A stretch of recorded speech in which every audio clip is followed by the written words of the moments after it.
Olha só, novo golpe na praça. Estelionatários estão investindo agora nos negócios de compra e venda de carros usados pela internet. Todo cuidado é pouco. Era para ser só uma venda simples, mas se transformou num enorme prejuízo para dois envolvidos. Tudo começou quando um homem procurou o Alexandre para comprar o carro que ele anunciou em um site por R$50 mil. Por telefone, o homem disse querer fechar o negócio, mas via concessionária e até indicou uma pessoa para receber o veículo numa loja. O Alexandre levou o carro, mas a tal pessoa o convenceu de que a venda seria feita num outro estabelecimento. E foi feita mesmo. A loja comprou o carro, mas pagou para a pessoa errada. Quando ele me pediu para que eu mostrasse o carro, ele pediu que eu não falasse em valores, porque a pessoa que queria ver o carro estava querendo vender um outro carro para ele. E a mesma coisa ele disse para o intermediário. Não era para tocar também em assunto de valores. Entenda o golpe. O estelionatário entra em contato ao mesmo tempo com o Alexandre e com uma concessionária.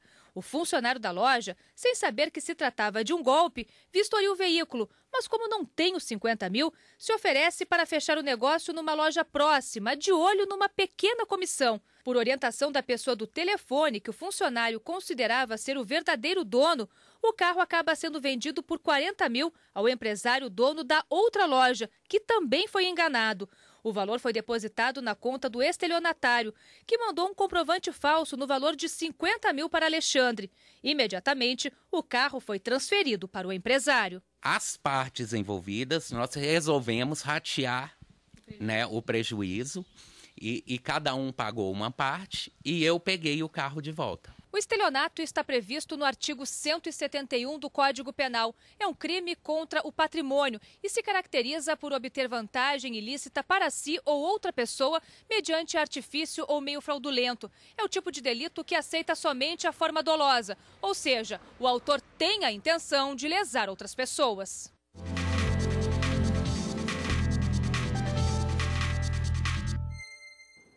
Para falar mais sobre o crime de estelionato, que é o que cabe aqui, nós recebemos aqui nos estúdios da TV Justiça o professor de Direito Penal, Rafael Gondim, a quem, antes de mais nada, agradeço a presença aqui conosco. Eu agradeço. Obrigada, boa tarde. Boa tarde. Doutor, eu primeiro gostaria de começar com uma pergunta um pouco mais ampla, mais genérica em relação à tipificação que nós temos nesse caso. Esse é o famoso 171, por causa do artigo 171 do Código Penal. Exatamente. O crime de estelionato, previsto no artigo 171, é aquele crime que o autor é meio manipulador, ele é enganador, tem uma lábia muito boa. E a pessoa parece, quando passa o crime, ela não acredita que ela caiu num golpe desse, né? Sempre, nossa, não sei como é que eu caí nisso, não sei como é que eu consegui, como é que eu não percebi que era um golpe. Então, virou uma gíria chamar as pessoas que têm essa característica de manipuladoras como o famoso 171. Agora, existe um perfil das vítimas, porque o perfil desses enganadores é aquela pessoa que tem muita lábia e tal, conversador demais, acaba atraindo e manipulando as vítimas. Agora, que vítimas? Idosos ou, independentemente da idade, todo mundo cai? Qualquer pessoa pode ser vítima desse crime de estelionato, até porque a gente não sabe qual vai ser a forma que o manipulador vai usar para atrair a vítima, né? Mas os mais comuns são os idosos, realmente. Inclusive, o Código prevê uma pena em dobro se a vítima for idosa, justamente já sabendo que é mais comum acontecer nesse tipo de vítima. Agora, tem uma situação, por exemplo, aquele famoso golpe do bilhete de loteria, que a pessoa diz, olha, mas eu preciso completar, vai com uma situação. E uma característica que normalmente você já pressupõe que a pessoa acha que está sendo esperta, ou seja, ela acha que vai ter uma vantagem que na verdade seria indevida.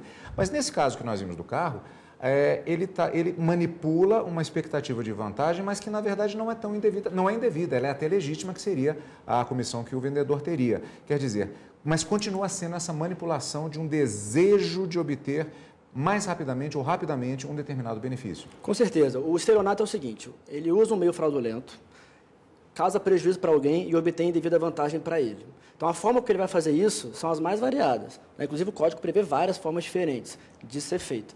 Então, nesse caso que você falou primeiro, quando a vítima vai com muita sede ao pote, ela acha que vai ganhar muito dinheiro de maneira fácil, ela é uma vítima em potencial do crime de estelionato. Mas existem esses outros casos, como a gente viu na matéria aí, que a vítima achou que estava fazendo uma negociação lícita, quando ela menos esperou, ela foi enganada. Inclusive porque ele anunciou o carro, né? E até então estava tudo sob controle. Agora, o seguinte, a internet, ela é um terreno fértil para esse tipo de crime?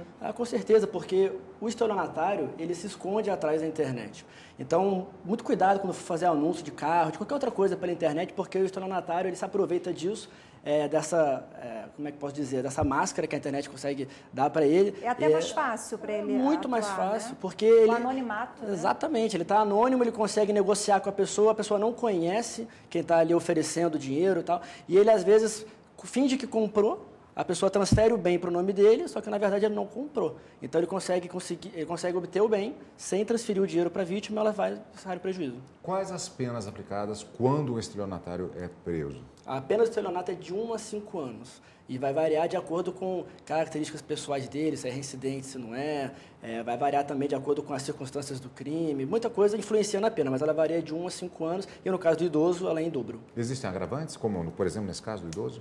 Sim, na verdade, ele ser idoso é uma qualificadora, é um estelionato qualificado que multiplica a pena por 2. Então, calcula a pena toda e no final, sendo a vítima idosa, a gente multiplica ela por 2. Agora, agravantes existem no geral, como a reincidência, como praticar contra uma pessoa que não tem muito conhecimento. Isso tudo pode prejudicar na hora de o juiz analisar e dosar a pena. Agora, doutor Rafael, quem caiu no golpe, o que fazer, quem procurar e as provas? Como é que essa pessoa vai configurar esse golpe? Então, é muito importante a pessoa que caiu no golpe tentar juntar o maior número possível de provas. Então, o que seriam provas? Seriam documentos, conversas. Se você conversou com um estelionatário por alguma rede social, por mensagem, tem que ter tudo isso documentado, se você conseguir extrair tudo isso, recibo de pagamento, tudo que comprove de alguma maneira que foi feita uma negociação e de que teve essa fraude, né? E o meio de conseguir isso é uma ação judicial. Às vezes o próprio juiz, quando ele condena o estelionatário, ele pode fixar, se já tiver comprovado nos autos lá o dano que a vítima sofreu, o juiz já consegue fixar uma indenização mínima. Mas se não, se o juiz não fizer isso, não tiver muito comprovado direitinho no processo criminal, ele pode entrar com uma ação civil de indenização. E aquela velha frase que é utilizada para várias situações e que a sabedoria popular indica que é válida aqui também. Muita calma nessa hora, não tente cair naquela história de não, mas temos que fechar o negócio agora porque é um negócio da China. Desconfie e vá devagar. Né? E também tem outra, né? Quando as molha demais, o santo desconfia, Exatamente, né? Exatamente, com certeza. Ok, doutor Rafael Gondim, obrigada mais uma vez pelas informações e pela participação conosco. Obrigado, boa tarde, eu que agradeço.